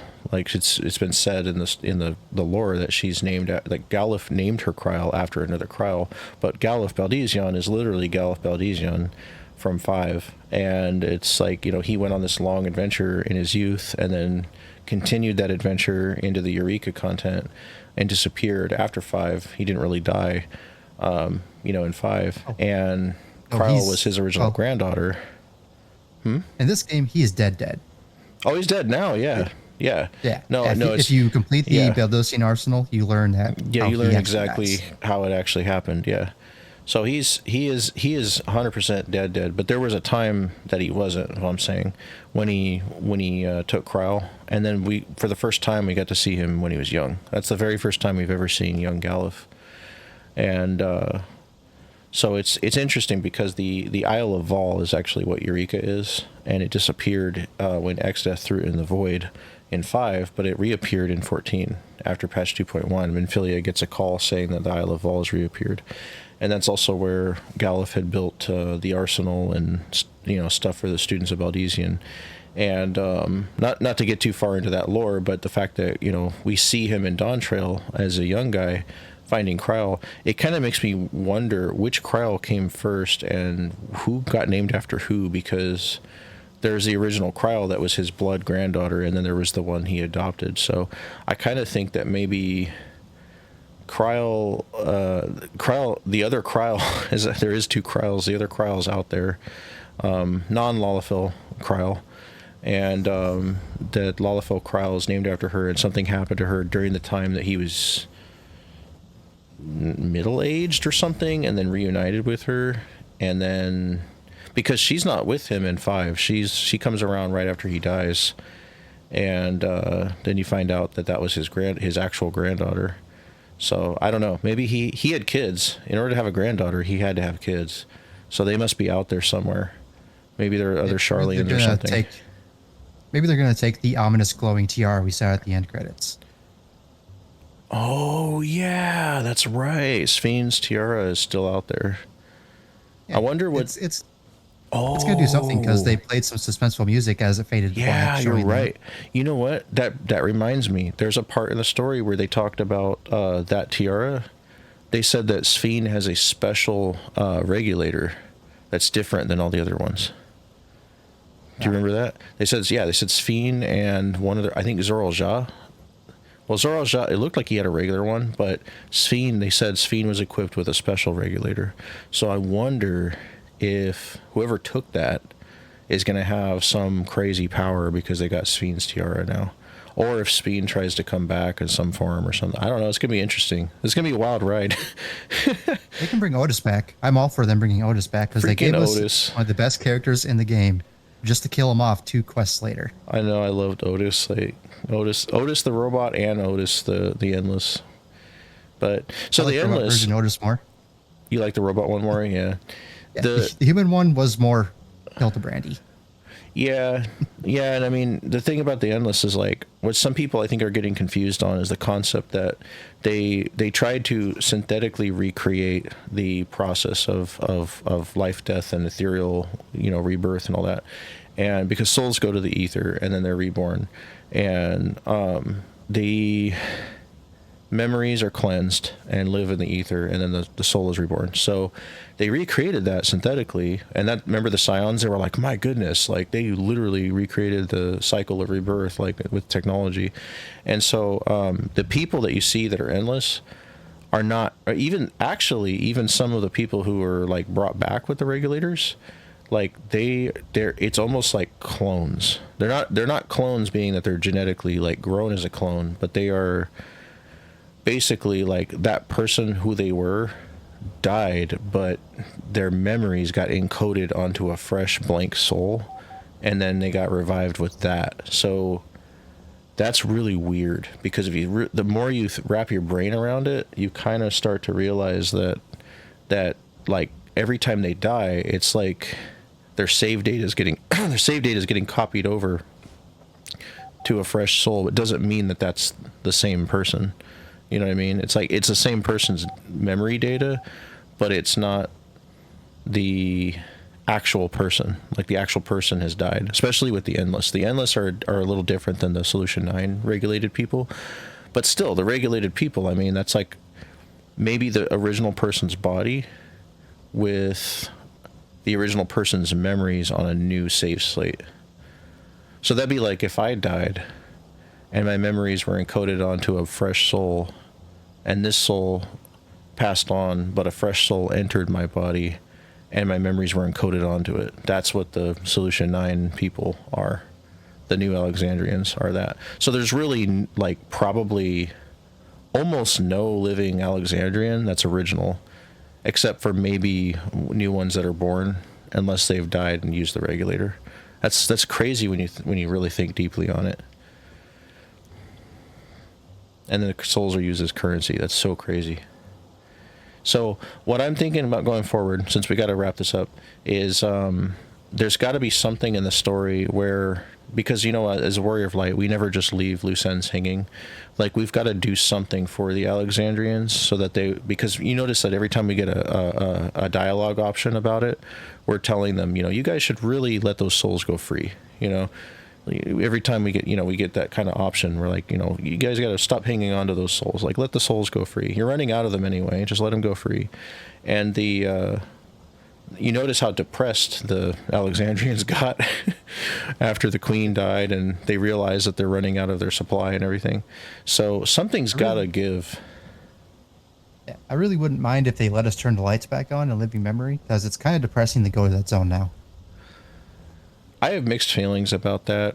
I feel like the devs took a risk making a really, really interesting looking zone that's super good for like G-posing and making pictures and all kinds of stuff, and then turning it into just this big, ugly, plain zone that's dead. And at the same time, to me, it's very artistic, because it's proving like that, the finality of their creation, and leaving it that way wouldn't bother me, because it's a giant statement that this had to happen. But I kind of feel like we're gonna do something for the Alexandrians that sort of kind of restore something for them, and it might involve living memory being restored to some degree. But it'll be the next firmament to build a new housing area. Oh, that'd be funny. I feel like if they're going to do something like that, it's going to be fixing Garlemald, because it's a giant smoking pile of ruins, and the people there have like nowhere to go really. But as long as we can put a hole in the ceiling of the north teleport, I'll be happy. I still want Shantytown Yule.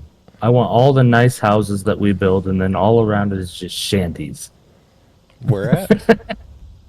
For a residential district. Oh, okay. But I want Yulemore Shantytown.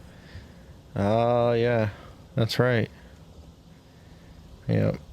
Well, But they do that though, then people are just gonna like glam their houses to look like all kinds of different ways. Exactly. Yeah. I would love to see it because, I mean, just glam your house up, baby. Yep. So with Arcadian, it looks like the girl with the cube. So that's the older sister. I forgot her name because I've only done it once. She's able to use that cube to take souls.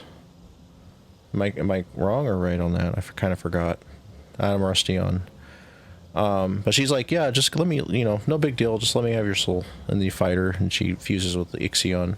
So that actually makes me wonder, as far as battle mechanics go, like, are we going to see other, like, boss level entities, like, being fused with people? Like, maybe a primal comes out? Like what if there's different versions of the primals on different shards? Like, we saw what Ifrit and Garuda look like on the first through the Eden raids. It makes me wonder, is there going to be like an Ifrit or a Garuda or something from the fourth? Even though, like, I know they're like now on the source, technically their physical location is on the source while they're in that bubble even. But it also makes me wonder, like, well, can you imagine Heritage found that area with like a blue sky? Because, like, what if we fix the bubble thing and but then Everkeep won't have the lightning it needs to keep fueling it? So that's crazy though, that they were at war to the point where they destroyed their world and basically, just ruined it and caused that lightning calamity. But they didn't rejoin into the source, so it wasn't a full-on calamity. I forgot what they called it. Yeah, you guys got any other thoughts on the story or spoilers? Anything that stood out greatly or crazy moments? I'm just super excited to see, what the link is between Azim and the wine glass we currently have sitting on a coffee table in an inn room. And I'm really excited to see where this story goes, even though, I'll be well into my 40s by the time we conclude this arc. Isn't that something? Yep. Yep. I feel old now. I was 23 when this whole thing started, at least when our ARR came out. And probably going to be close to 43 by the time this arc ends. I love it. But you know what? This is like turning into, and has already actually really been the ride of my life. This is like a huge highlight, and if I manage to get old one day, I can look back and go, man, those were some years well spent, and our community is kind of, that's the other thing. And this is another thing that could easily become a huge topic. So just leave it as a couple sentences real quick. But I just wanted to say that our journey with Azure has kind of been its own story alongside 14's journey, because it's like, the things that we have overcome, created, experienced together, it just keeps getting better and better. And now we've grown as a community, even beyond 14, across multiple worlds and platforms. And it's like, it's so much more than just the Warrior of Light story. It's also very much our own.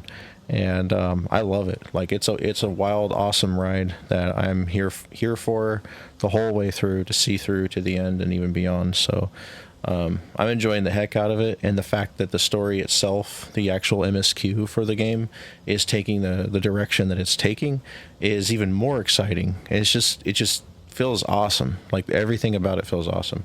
I don't feel like Dawn Trail was bad at all. I think they took some big risks that people may not have been used to, and just, surprised us with the 9 content and the whole, like, going into multi-world stuff that, which I think we needed to get to that point eventually somehow anyway.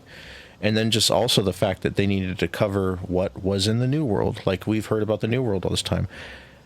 But remember, there's still the bottom half of this Western continent. Like, Tyrol is just, Zach Tyrol, which we've explored a tiny portion of. Yasolani, aka Heritage Found, and Shaloni is just 2 areas in Zach Tyrol, which means North Tyrol, basically. And Yoke Tyrol, Southern Tyrol, we've explored a bit of, but there's that whole other chunk of that continent down south. And don't forget, Mericidia. Mericidia is still out there. I bet you Mericidia is going to be like the final like finale of everything, because Mericidia slash Mycidia slash everything with Cydia on the end that's been in Final Fantasy lore forever is usually some kind of crazy place, and we have an idea of what's there. We've been told before in the game, you know, it's where the Warring Triad came from, and there's some kind of like Egyptian like society there. The Great Forest, probably where the Great Forest of Mor is, and the Great Pyramid of Mor would make a lot of sense. It's the Mikote's homeland, actually. That's interesting. There's also Airslaint, which is where the Rogadin's ancient homeland is, which is an entire Viking region that's in the north. Lots of opportunities for expansions between stuff we haven't explored yet, on all sides of the source, as well as reflections. So the future looks really, really super good for FF14 story-wise and overall, and for Azure and everything. It's just a super awesome wild ride. Really looking forward to it. I'm trying to think here last minute if there's anything else crazy about Dawn Trail that stood out. I know early access was actually pretty smooth. I know that of course we saw queues, right? But we didn't see like Endwalker queues. Nope, Yeah, my overall, longest that login was- time was like 26 minutes, and that was with 1,400 people ahead of me.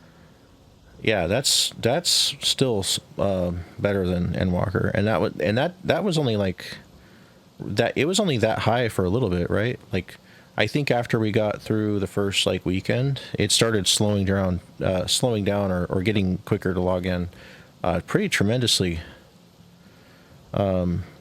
Tremendous difference. I mean, like, because I remember seeing like the later evening, it was like you could get on no problem.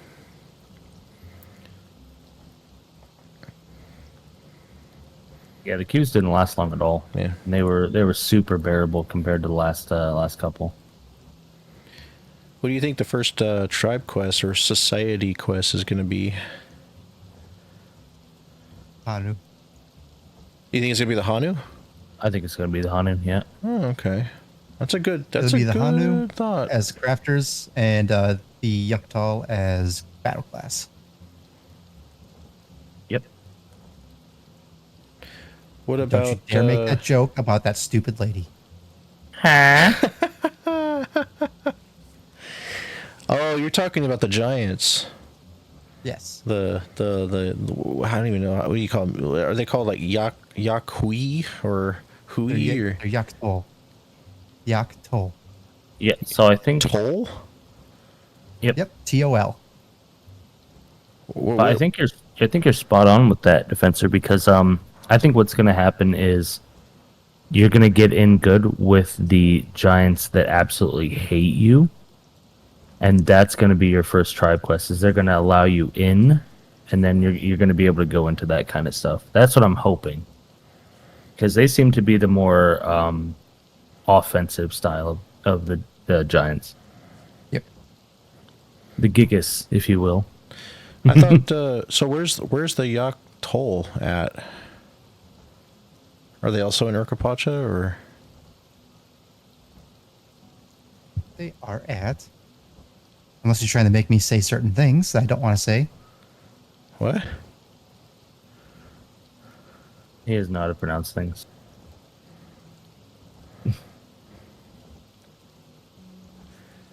I couldn't They're think of in. the proper- Yeah, they're in Urkopacha, Oh, okay. Okay. the southern half. I Because the northern half is the adults that look like children. thought the Pelu Pelu. I thought the giants were just called the Yakhui. Nope, they're Yaktol. Who's the Yakhui then? The other giants? I think that's the peaceful tribe. Oh, it's like that. Okay. Yeah. So yeah, it's exactly like yeah. There's a lot of other tribes that do that where they have two names, but they like Vanu, and then there's like the other Vanus that are like Vanu. the red ones. Yeah. Yep. It's like that. Okay. I was gonna say like okay, yeah. So there's two that are okay. Yeah, that's an interesting thought for a tribe. So, like with previous expansions, they announced different tribes per se or societies, but there's always 3, right? So even though there's multiple ones, the actual quest lines, there's only going to be 3 quest lines. You know, battle, craft, and gathering. So Pelu Pelu, I bet you that's going to be a crafting one, maybe. But I don't know. I can do that. I don't know. Yeah, It's 'cause they don't- really up in the air. Yeah, they don't really fit into much because they craft, yeah, but they're more about trade, which is kind of like in a weird spot. Yeah, that's true. That could be craft or Um, gathering. They only introduced like 4 new sentient races. That might be Mhm. gathering. Well, I guess the 4th one isn't actually new. They've been around, but not as an actual society, just as enemies. Oh, what about the Moblin? Moblins? Moblin Beast that's Tribe just quest. how- That would be crafters, yeah, because Yeah, they that would make sense. Yeah, they have the pot sworn, right? yeah. And there's never been a Yeah. Goblin Beast Tribes quest series, so yeah. So there be goblins for crafters, probably the Hanu or the Pelu, or maybe the Hanu and the Pelu will be together for gatherers. And then the Yaktol will be battle class. My theory is Hanu is gonna be battle. I just feel like Hanu is gonna be battle, and I feel like we're gonna be gathering for the Pelu Pelu and crafting for the Moblins. That's my personal guess. But those are also really, really good guesses. So we'll see. We'll see. Starting with 7.1 probably. So it'll be the first tribe quest or society quest. I gotta get used to saying society quest. It's actually still these smart of tribes to them me. to. It's smart of them to do that because it opens them up to being able to do more than just like beast tribes. Like there could be just civilized groups of humans that we help. That's not exactly considered a beast tribe. But yeah, the whole beast tribe terminology, that all came from 11. As they established, like, you know, the orcs and all of them as different tribes and such. I was like, who's approaching? And I was like, oh yeah, that's Rax. Rax's new look. Rack Rapid. You still with us there, Major? Major's been quiet for a while. Weird. He Well, talks a lot. So overall story very interesting. They took a lot of risks. I ended up liking it. My one and only other gripe, I think, outside of the voice acting that I don't use, is that song. I cannot stand that song. Which one? The celebratory song? The celebrate, yeah. No, I love the theme song. You know, da, da, da, da, da, da, da, da. Like that's great. Like I love that song. Like it grew on me. At first, I didn't know when they first showed the trailer, but it grew on me. I ended up really liking it. The whole version is also like really, really, really good. Even when it transitions into the, you know, what's her face singing. But the other song is like, I don't mean to come off as like a hater on this, but I think she needs to stick to opera because it's like it sounds like someone really nasally that's like a brand new YouTube cover artist that's doing a bad job, you know. Like I've been thinking about this for 3 weeks. Like it's just that part where it's like, you know, like that part, those lyrics. It's like she's trying way too hard, you know. It's just like, oh, how did this pass? Like, it sounds so bad. And I like it. I like it all. I mean, that's totally fine. I'm not judging anybody that likes it, but yeah, like I mean, like I don't know. There's Best two just songs from this expansion are "Be My Honey" from Match 2. that's actually and- catchy. Yeah. Yeah, and the Solution 9 track, I don't know why, but that is it. It's just it hits me every time I go there. I gotta sit there for a while. Oh yeah. One last thing that I really like Mhm. about Dawn Trail so far Yeah. is that in these raids, it's not the same music for every fight. Oh yeah. It's different music. Yep, it's a different it's- rendition. It's not like the Warrior Triad where it's the same OST for every single stupid fight. well, it's something that new. was the FF6 boss theme. I could see why they did that, but for those trials. Variety. But yeah. You know what's cool too is Soken is known very, very known for making like one or two themes and then remixing them a million times, but making them sound different and good each time. So if you listen really closely, even in the first in M1, the first Arcadian raid, it has the theme of the fourth one, just in a whole different style, and you know, da da da da da da da da, you know that, and it sounds like, you know, good, like it's totally different each time.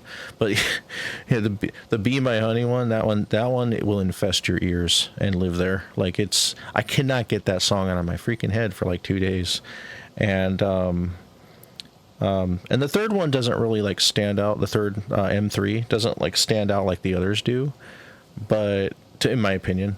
But it's still good nonetheless, and it fits the fight, and that's a fun fight. That's a very fun fight. I went in there earlier in the day that day and was like, yeah, you know, these are really fun. Learned the fights, and then went in with the Arcadian Tuesdays, did primetime late night, and had a blast calling out the fights. And you know, like I said, we had huge attendance. It was really cool. But yeah, it's literally just like everything in the soundtrack is awesome. I love the new themes, the boss themes, the mid boss and the boss is always really, you know, really good. Oh, and Everkeep is like Doom, like literally just Doom music. You know, the Zerl boss theme, and even, I mean, just when you're facing Valagarmanda, it just kind of has that challenging, like, you know, exciting, adventurous boss theme type feel. It's all just really good. So great music, great story. I like that they took risks. You know, for me, it's a 9 out of 10. It's another hit. Like, it's definitely something I enjoyed. I did enjoy it a little bit more than I enjoyed Endwalker, and I'm not saying that I didn't enjoy Endwalker. I'm just saying I enjoyed Dawn Trail a little bit more. I know they were kind of under the weight of the pandemic, as we've talked about in old podcast episodes, but just the pacing, everything to me just felt perfect, and it feels like such an optimistic expansion. I know they were going for that lighter theme, you know, not making it as dark and, you know, depressing as the past, which had its reasons, and I'm not saying that was out of place at all. But what I thought in my first, like, you know, 5 or 6, well, maybe 4 or 5 levels of Dawn Trail, I was a little worried, and I'm like, I don't know where this is going, and it's kind of, you know, random, and you know, a lot of world building. It went and dark. And yeah, it did have its it did have its sense of dread, like when we're going to finish up and end here in a second, but I just want to say that when it hit that point where they invaded from the bubble, and I'm like, whoa, like, these guys are really, I mean, we saw from screenshots, you know, yeah, they're advanced. These guys are really advanced, and they're so advanced that I don't think there's anything in the source that can compete with this. Like, this is like, this is potentially, like, I know it was isolated to Tyrol at that moment, but that could have easily just been the end of the world. Like, I don't think people realize, like, how close to the end of the world that situation was, and that could have been the end of the source. Like, I mean, not the end, but at the end as we know it, you know what I mean? Like, they could have all invaded, and we didn't know, are they all AI? Like, we didn't know what they were. I thought it was a completely AI run society. Like, I thought it was going to be like some, you know, machines taking over type thing. I wasn't really sure, because you see the soldiers, but you don't really see them take their helmets off till later. And they just kind of all seem mechanical. Yeah, it's just like Tyrol, especially over all the other nations, is screwed, like beyond screwed when those guys showed up. Even like when they were like, you know, the boss you fight in Vanguard, which also has amazing music. all the dungeons are awesome. Origenics, also amazing music. But Vanguard, he's like, you guys are, he yells at you, and he's like, you guys are nothing to us. We're so much more advanced. And I'm like, yeah, you freaking are, and it's crazy. like I was kind of like feeling that sense of dread for a minute. I'm like, whoa, like they managed to make me feel that. I'm like, I don't know what the people are gonna do against these advanced dudes, But That boss was just Raiden from Metal Gear. yeah, it was crazy. And he turned into the snake thing, and I'm like, oh, how are they doing that? And we didn't really like know much about that until later, when we saw that one girl experimenting with like the wolf soul or something, and then of course the Arcadian stuff. But yeah, overall it's been a wild ride. I love the turns they've taken. I'm so excited that the journey to the new world ended up being this exciting, because we did not know much about it. We were told about golden cities and like tacos and mamulja, and that doesn't exactly sound that exciting.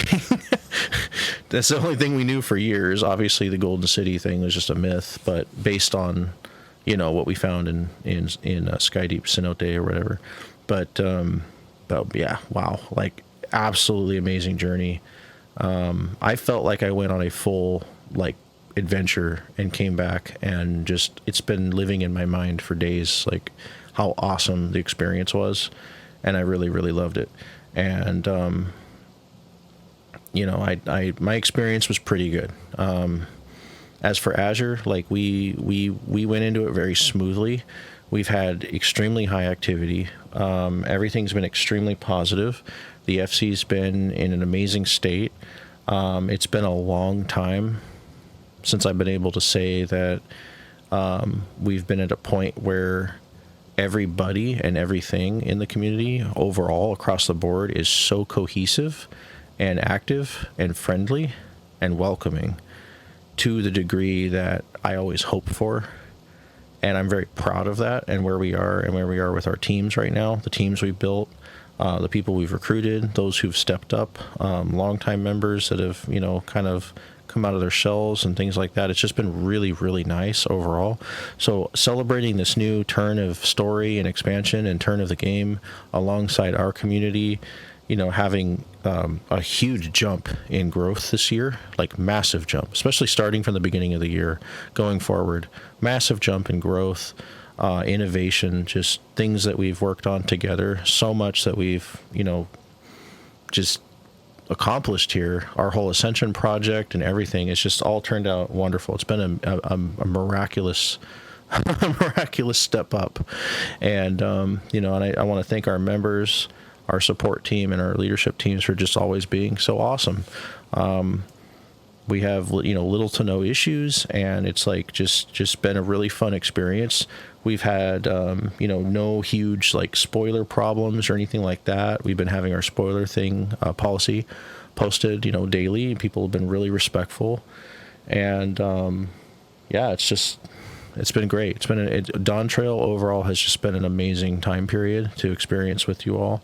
And we've got so much more adventure ahead. It's almost overwhelming to think about, and I'm just super excited for the future. So it's been fun talking the spoiler cast. I'm sure we could do one that was probably twice as long, but I know some of us may not have all day, and I want to thank those who did join us in chat, and those in the future that are watching this in the YouTube version. And any other format that this is posted. We are working on making the almost said the spot cast. we're working on making the podcast a bit more accessible, and finding other places to also host it as well, including Spotify soon. So that's a fun little announcement there to look forward to. And yeah. Unless you guys here have any other comments on Dawn Trail or MSQ or anything like that, I'm going to go ahead and wrap up here. Enjoy the ride.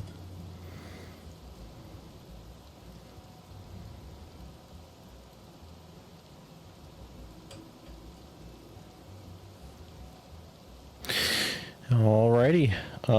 Yeah, if let me see here. Oh, okay. I was just checking our stream chat here. Yeah. Yeah, definitely thank you guys for sticking by with us on stream and hanging out. Once again, we've got a lot of events rolling back in August. We're really looking forward to that. Updates will always come out in our announcements channel on Discord, as well as our social media pages. We are all over the place: Instagram, Facebook, X, Mastodon, Tumblr, Threads. We have an Azure Pinterest. We are on Blue Sky. And we do the regular posts on YouTube as well as videos, and more. Hive Social, as well as we have the Azure Infinitum subreddit, which is a thing that's kind of newer. Some people may not know about that. AzureInfinitum.com is our community site, and AzureNet is our global main site, which is mostly MMO news related to our interests, as well as some additional pop culture news here and there. We have a number of wings going on right now that we're recruiting for. We've got a lot of new people that have joined us recently over in SOTOR, and our wing status is growing. We usually talk about the wings a little more on the podcast, but for now we wanted to focus real heavily on Dawn Trail. So that's a very, very, very big thing. But we're very thankful for everybody that joined this episode and hung out with us here live in the chats, and we will see you guys on the next episode. We're going to try to upload these a little more frequently. It has been a challenge getting ready for events, getting our teams ready, getting ready with early access, Dawn Trail, getting through MSQ. Everything on our checklist has taken time, and we appreciate those that enjoy our podcasts for kind of being patient as we got to episode 29 here. But we do want to start doing these a little more frequently than once a month. So look forward to that. Please look forward to it.